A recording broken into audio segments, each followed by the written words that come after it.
अध्यक्ष जी, supplementary grants एक अवसर होता है देश की अर्थव्यवस्था के संबंध में चर्चा करने का, और उसके अतिरिक्त जो अधिक खर्चा सरकार का हुआ या किसी हेड से खर्चे में बदलाव हुआ तो स्वाभाविक है कि संसद की स्वीकृति उसके लिए चाहिए होती है। मैं माननीय सदस्यों का जिन्होंने इस चर्चा में भाग लिया बहुत आभारी हूं, क्योंकि हर सदस्य ने जो उनके राज्यों के विषय से या उनको जो लगता था जनता के साथ जुड़े हुए विषय हैं, इस चर्चा का लाभ उठाकर उसकी और सरकार का और इस सदन का ध्यान आकर्षित करने का प्रयास किया है। अध्यक्ष जी, ये तो स्पष्ट है कि पूरे विश्व की अर्थव्यवस्था बहुत चुनौतीपूर्ण समय से गुजर रही है। एक समय था कि अर्थव्यवस्था में जो संकट आते थे पूरे विश्व में, तो कभी ना कभी 10-12 साल में एक बार संकट के कोई चिन्ह आते थे और पूरा विश्व मिलकर उस चुनौती का सामना करता था। लेकिन जिस दौर में हम लोग प्रवेश कर चुके हैं कि देशों की अर्थव्यवस्था का एक दूसरे देश के ऊपर प्रभाव पड़ता है, असर पड़ता है। अगर अमेरिका में ब्याज दर बढ़ जाए तो पूरी दुनिया में उसका असर होगा। अगर चाइना अपनी करेंसी को डीवैल्यू कर दे या चाइना के अंदर अर्थव्यवस्था धीमी गति में चली जाए तो उसका भी असर पूरे विश्व में होगा। तो global economy has got integrated. और दूसरा एक परिणाम यह है कि ये जो चुनौतियां और संकट कभी कभी 10-12 साल में एक बार आते थे, वो अत्यधिक कम समय के बाद आने लग पड़े हैं। Crisis, volatility, turmoil, this has now become a new global norm. And therefore, to deal with this situation, it's extremely important for us in India to make sure that we strengthen our domestic economy to such an extent that we become resilient to a large extent, or to the extent possible, to these kind of shocks which take place in the economy world over. Where do we stand now? If you look at the world, almost with every periodic estimate, the IMF has been lowering the estimates of global growth. So the world is moving slowly.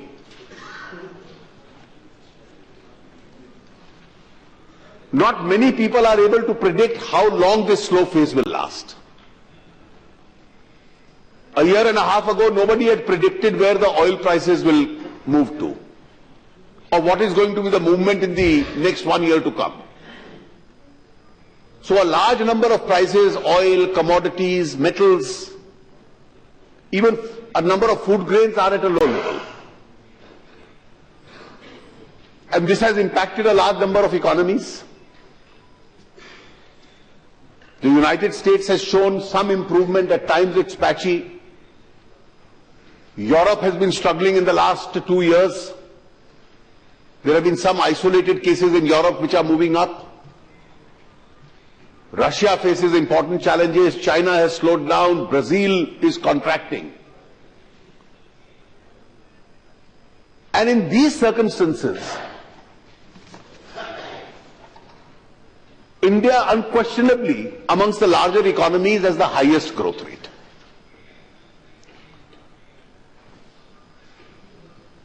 We had anticipated at the beginning of the year,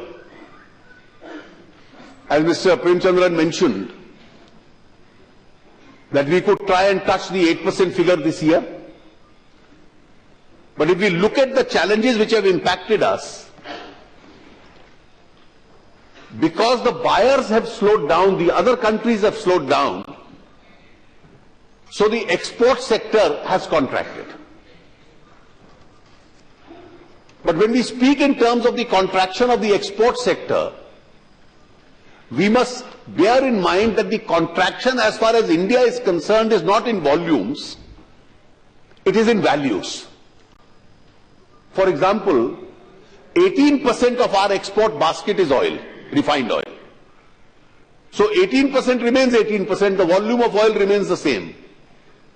But when the price of oil falls to below $40, the values decline. So the export sector itself declines. The imports have also declined because the values have contracted. So the first obvious sector which has been impacted because of the global slowdown is the export sector. There is a second important challenge that we must bear in mind. We've had 2 consecutive years of less than normal monsoon.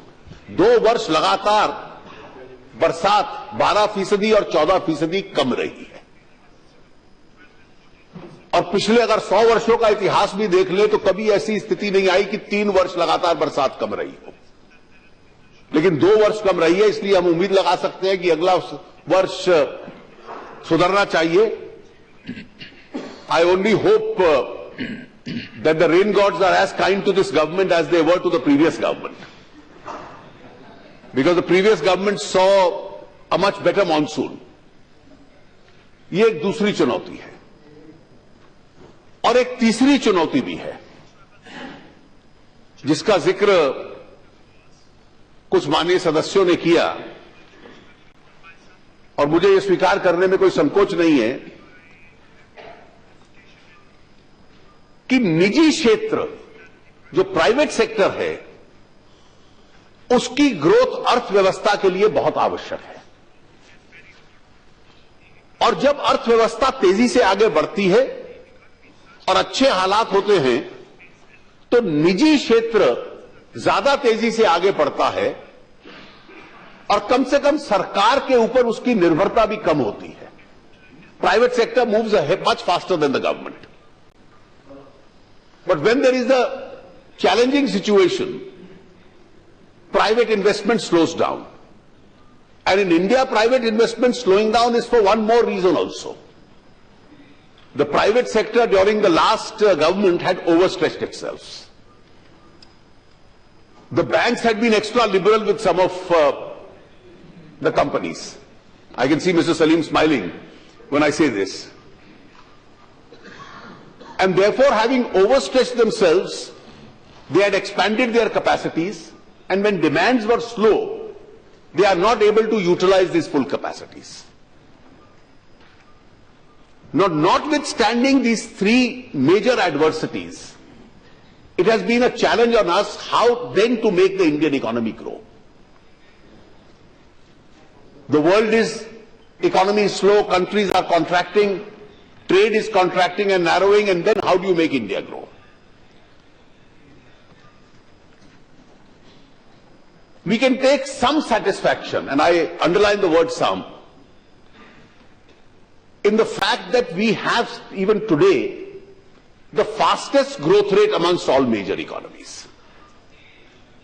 So these adverse factors are preventing us from reaching that 8% figure which Mr. Premchandran mentioned.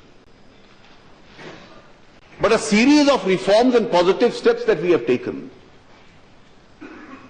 our growth estimates are in the range of 7–7.5%. We had predicted and estimated a fiscal deficit of 3.9%. And I hope we will stick to that deficit. Mr. Nishikant Dubey had mentioned that we must not overemphasize the fiscal deficit. And if I understand his argument, and if I put it in my own language, the argument is thus: when private investment is slow, how will we get the economy to move? So you need public investment to increase. And if you compromise on public investment, or you narrow down the plan size or planned expenditure, then public investment will also reduce, and therefore your growth itself will be impacted. There is a difference between what the previous government did with regard to fiscal deficit and what we are doing. One of the reasons why growth slowed down in the UPA government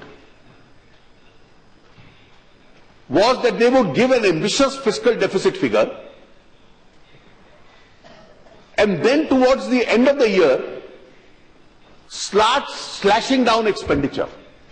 So expenditure as far as ministries are concerned, schemes are concerned, would be cut down. Monies which are to be given to the states would be cut down. And once you cut down that expenditure, growth itself will slow down because economic activity is slowing down. And then at the end of the year you say, I have achieved the fiscal deficit figure. You can only achieve fiscal deficit figure by two ways. Either you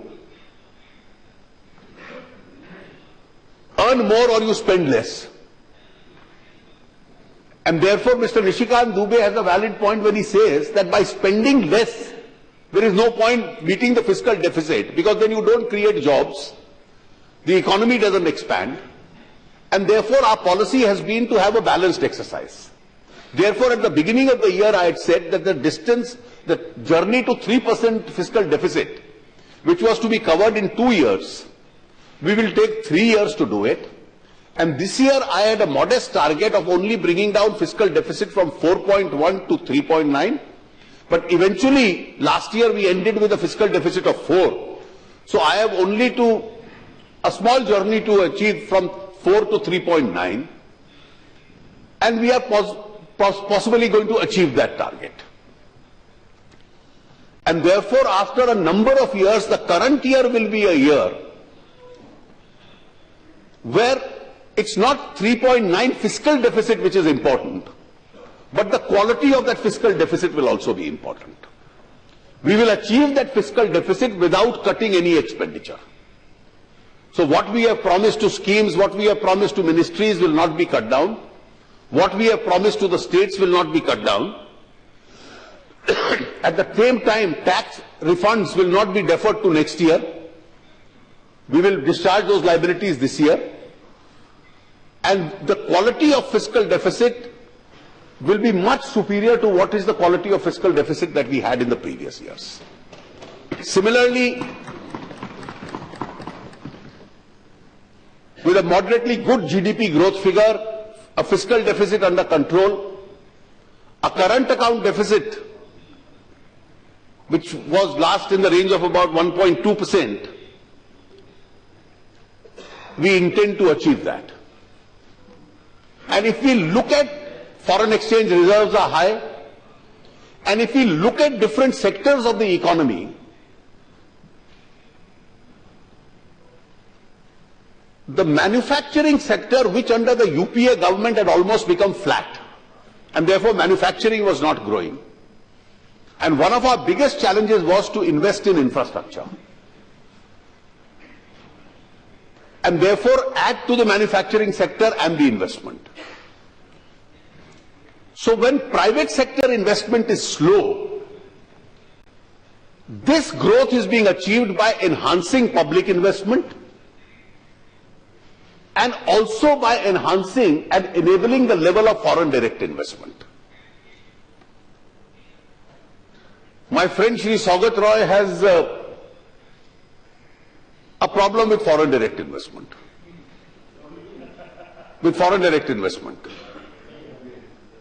And I can tell you, if your recipe, I am extremely glad, and I fully support the West Bengal government in investment initiatives they are taking. And I'm glad that even West Bengal government is not following your advice. For the reason, and you'll have to realize,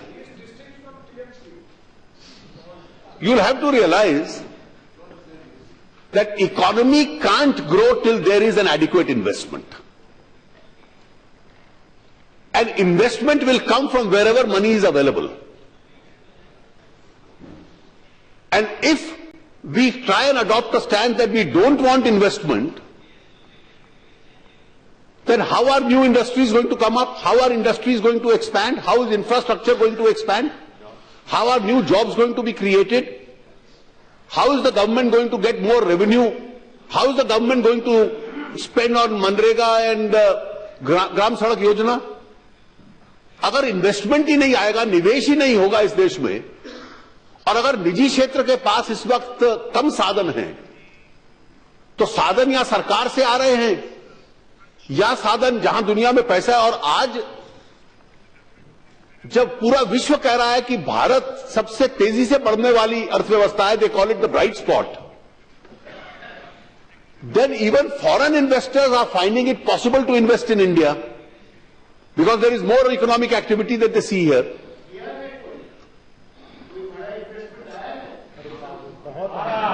Between last year and this year, it's increased by 40%. If you address this question even to Dr. Amit Mitra, he may not agree with you, because even in your state it is coming, and it's rightly coming. One of the high points of Indian economy today is not only growth, but the fact that almost every state, and when I say every state, I am underlining the word every. I mentioned West Bengal in your context. Every year West Bengal is organizing global investor meets. Madhya Pradesh has done it, Rajasthan recently has done it, Gujarat used to do it, now Karnataka is doing it. Andhra Pradesh has been in the forefront, Telangana is doing it. Chief ministers are going all over the world. And I don't know why you were grudging the Prime Minister going all over the world. If India, I feel proud every time the Prime Minister gets the largest audiences in other parts of the world. And you are grudging the Prime Minister. I am not grudging all the Chief Ministers. When the Andhra Pradesh Chief Minister goes to China or Japan or Singapore and they say we will collaborate in the building of the capital, it's a good sign. In Kerala, where there was initial resistance, even Kerala has opened up its port sector now to the private sector. And if that port sector in Kerala can get the sea traffic from Colombo, there will be more jobs in Kerala, so that's a positive sign. So states are competing with each other. अब पिछले सप्ताह हम सब इकट्ठे थे. This is a proud factor that even a state like Odisha, did you realize when the World Bank released the ease of doing business amongst the states, पहले 5 में, out of the first 5 states in India, 3 states were those which have the largest tribal population: Odisha, Jharkhand and Chhattisgarh. Now, pardon? Thanks to the mines, and therefore if mines, instead of being mindlessly given to people free of cost, mines were being given mindlessly to people free of cost only to mine and exploit. Now Odisha has a policy that they say make value addition here. So when Odisha asks people to make value addition here, they create jobs in Odisha, townships will come up, schools will come up, colleges will come up, hospitals will come up. So what is wrong with that investment? And therefore it is this investment which is responsible when the world is slowing down that you are moving. Just now, पिछले सप्ताह जो सबसे बड़ी 2 investments Bihar के अंदर announce हुई, railway engine बनाने की, और बिहार में an investment of foreign investment, it's foreign investment, FDI, 40,000 crores in a state like Bihar. और investor कौन थे? GE और Alstom, 2 international majors for the first time have come to Bihar.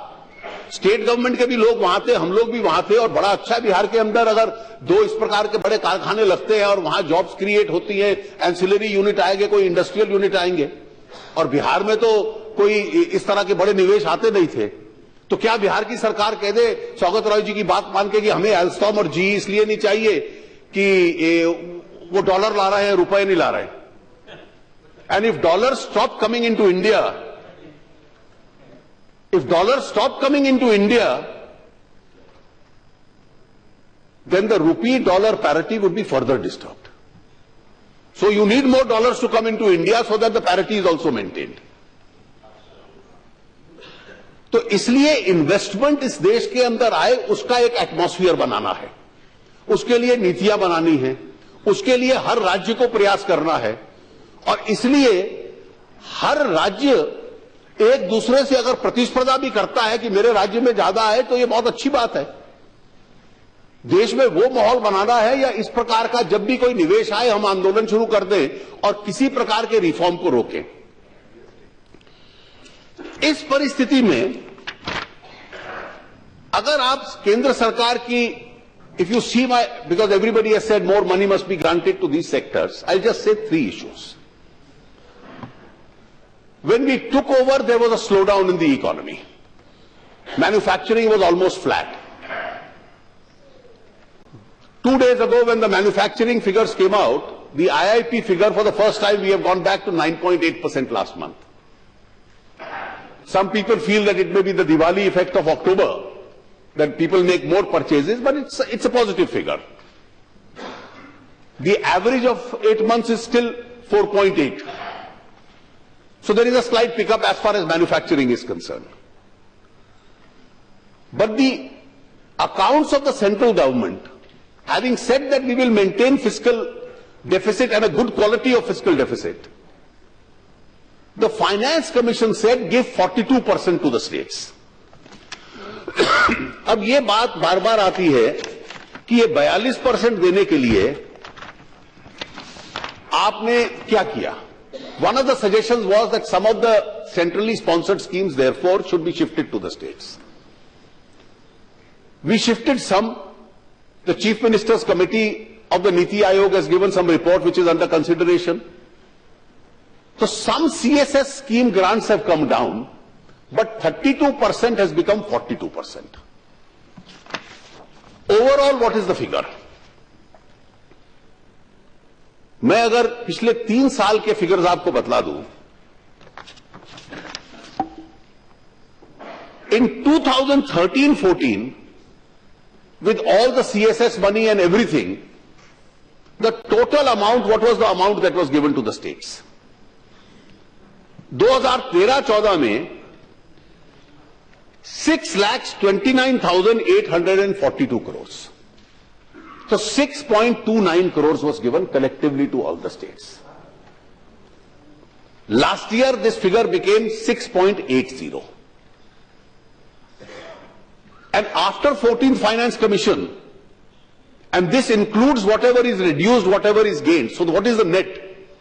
So 6.28 and 6.80 has now become 8.39 this year. So the states will collectively get 1.59 lakh crores more. It's a good sign. It's a good sign because when states get more, states are going to spend a large part of this money on poverty alleviation schemes, on social sector, and also on these schemes, and also on physical infrastructure. तो राज्य भी इस additional पैसे को उसमें खर्च करेंगे, उससे भी देश का विकास बढ़ता है.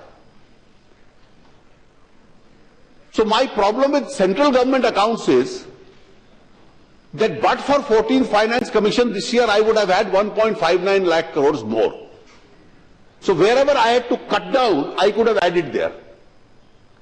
But even then we've tried to maintain a total social sector expenditure more than last year despite being 10% down. And this year there is not going to be any significant difference between the budget estimates and the revised estimates, which has been there every year. Because as Premchandran rightly mentioned, indirect tax revenues have gone up. Let me only correct you to a limited extent. Even without additional revenue measures, indirect tax revenues have gone up. On direct tax, we are lagging slightly behind. But indirect tax, we are ahead of our estimates. And I have no doubt in sharing with the House that the situation created by low oil prices, we are able to utilize for larger public advantage. Part of the money which is saved has been transferred to the consumer. Part of it goes to the oil companies, because oil companies have also lost a lot of money. We can't have oil companies, marketing companies which are PSUs which lose money. An oil company bought oil in future purchases at $80. It is now having to supply at $60. So at one stage, oil companies were down $30,000 to $40,000, 30 to 40,000 crores. So their losses have to be covered. Now they need money for more pipelines. So part of it which we are using for that, which is also goes in the interest of the economy, and the entire money which has come by either cess or excise to the central government is being transferred to two areas: highways and rural roads. So the highway sector, which had come to a complete standstill when Mr. Gadkari became the road transport minister, first 17 contracts did not attract a single bidder. पूरा highway sector paralyse हो चुका था, तो इसलिए public spending उसमें बढ़ानी थी.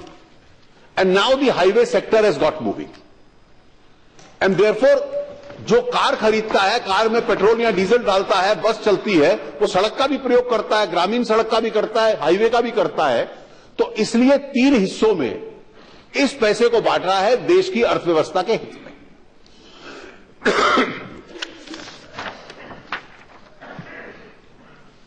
एक परिस्थिति जो लोगों ने कहा कि बैंक्स की क्या स्थिति थी, बैंक्स की स्थिति और जो सरकारी क्षेत्र के, सार्वजनिक क्षेत्र के बैंक हैं, वो बहुत चुनौतीपूर्ण थी. The banks are facing a very challenging situation, and I have no hesitation in taking the House into confidence. Some people feel that the best appointments were not being made, either as executives or even on the boards. Nobody was responsible. A large number of loans have been given indiscriminately. So you have NPAs hovering around 6%. You have stressed assets again around 6%. The actual figure could be even slightly more. So with stressed assets and NPAs of this value, this is what the legacy. So the banks need to be corrected. You need to put more money into the banks. You need to recapitalize them. So in the first supplementary, I have recapitalized partly. Hopefully in the third supplementary, I will recapitalize them. And next year we'll have to continue this whole process. So put more money into the public sector banks. But then you have to address each of the sectors which have caused the stress. लोगों ने highway बनाने के लिए पैसे लिए, highway authorities की और contractors का झगड़ा चल रहा है, बैंक्स को पेमेंट नहीं हुआ. This was a stress sector. Now the highways have started moving, that sector is being addressed. The second sector is steel, and steel is stressed because of external factors. हमारे यहां जिस दाम से steel बनता है, कीमत से कम दर के ऊपर चाइना से स्टील हिंदुस्तान में आ रहा है, और वो जो डंपिंग हिंदुस्तान में हो रही है, उससे डोमेस्टिक कंपनियों का पूरा स्टील बिकता नहीं है और स्टील की कंपनियां घाटे में हैं. और स्टील की कंपनियों ने जो बैंक से पैसा लिया है, उस बैंक से वो वापस नहीं कर पाती. और यह समस्या पिछली सरकार के समय से थी, कोई इसका हल नहीं ढूंढा गया. अब दुनिया में जब डंपिंग होती है तो डंपिंग के खिलाफ कार्रवाई होती है. हमने ड्यूटी भी बढ़ाई है, हमने सेफगार्ड एक्शन भी लिया है, और हम धीरे धीरे उस सेक्टर की जो एक तकलीफ और बीमारी है, उसको दूर करने के प्रयास के लिए कदम उठा रहे हैं. तीसरा क्षेत्र, और ये क्योंकि हम सब राज्यों के भी प्रतिनिधि हैं, वो बिजली का था। बिजली के क्षेत्र की यह स्थिति है कि आज देश में बिजली की पैदावार पर्याप्त है, ग्रिड पर्याप्त है। So we are producing sufficient, we have a distribution network. लेकिन जब राज्यों में जाएगा तो राजनीति को और चुनाव को और वोट को मद्देनजर रखते हुए कुछ राज्यों को लगता था कि जो राज्यों की डिस्ट्रीब्यूशन कंपनी है वो कीमत से कम दाम के ऊपर उपभोक्ता को बिजली दे। और उसका असर क्या हुआ? मैं केवल राजस्थान का उदाहरण दे दूं कि 2008 में जब सरकार बदली तो राजस्थान के डिस्कॉम पे 15,000 करोड़ का ऋण था। जब 2013 में वापस आई दूसरी सरकार तो ये 15,000-75,000 के करीब पहुंच चुका था। तो ये 75,000 करोड़ एक सरकार की बिजली कंपनी का कौन पैसा पूरा करेगा? या सरकार बजट में से देगी या लोगों पे टैक्स लगाएगी। तो एक विचित्र तरीका ढूंढा गया, बैंकों से ले लो।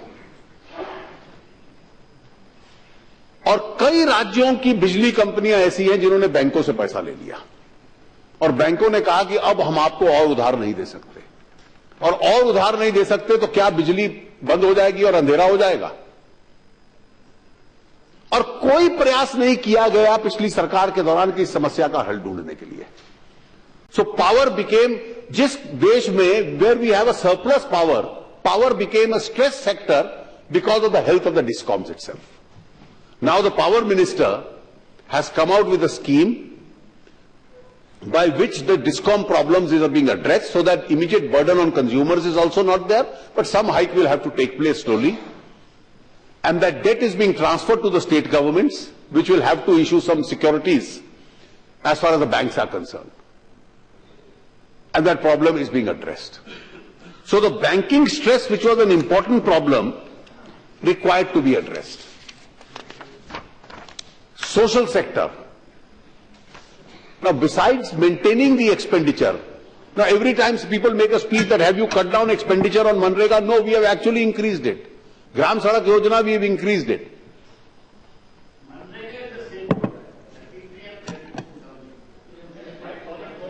The full year is not over, Dada. The full year is not over as yet. We are still in December. Because one more supplementary normally comes in February, so please wait. Our social sector schemes from Janadhan, over 19 crores accounts, जो बीमे की योजनाएं आई, जो pension की आई, और पूरा प्रयास है कि धीरे धीरे इस देश को इंश्योर्ड और पेंशनड गरीब आदमी को हम लोग बनाएं, उसको सामाजिक सुरक्षा मिले। जो मुद्रा योजना हमने शुरू की है कि इस वर्ष 1,22,000 करोड़ रुपया केवल छोटे लघु व्यवसाय करने वाले लोगों को मिले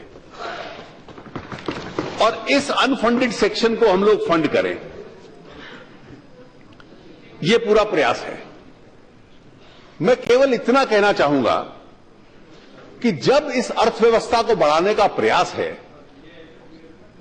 और आप कहते हैं कि सामाजिक क्षेत्र में और डालिए, दुनिया धीमी चल रही है, हम ज्यादा कैसा डाल सकते हैं? केवल एक रास्ता है, there is only one way. If we grow faster, we create more jobs, we get more revenue, we have more money to give to the states, we have more money to give to the social programs, we have more money for infrastructure. So the best response to poverty eradication also is that enable India to grow faster. And therefore, those who try and put impediments in the path of that faster growth are actually wanting poverty in India to perpetuate. The best response to poverty eradication has to be growth, so that governments have more resources, more job creating potential. And if steps like the GST can increase India's growth itself by a percentage or half, 1.5. After all, if we are today in adverse circumstances growing by 7.5%, let us assume a situation we are able to rationalize direct taxes. We are able to have a GST. Hopefully we have a better monsoon next year. Global situation also improves. Interest rates are coming down. Real estate picks up a little. It's not difficult for India to grow by another percentage and a half. And therefore our real potential of reaching that 8 to 9% growth is possible. And therefore those who claim and want to be projected as pro-poor but will stop every reform step so that growth doesn't take place and poverty can perpetuate, they eventually, by this short-sighted vision, end up hurting the poor in this country. Sir, the GST unquestionably was a collective wisdom of all political parties. The Congress took the initiative in 2011. They introduced it. Their two honorable finance ministers approved the proposal. And today the three conditions they have laid down are against what they themselves had proposed. They are not here in the House, but through you I wish to convey.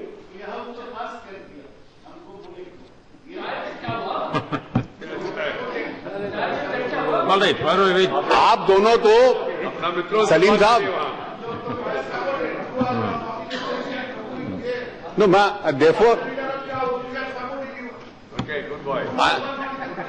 Let me tell you, I am thankful to you. I am thankful to your leader Mamata ji also, who has openly supported it. Other chief ministers, Naveen Patnaik ji, Nitish Kumar ji, they have all openly supported it. When there is a larger good, in fact, the biggest activist was the left front finance minister, Mr. Asim Das Gupta.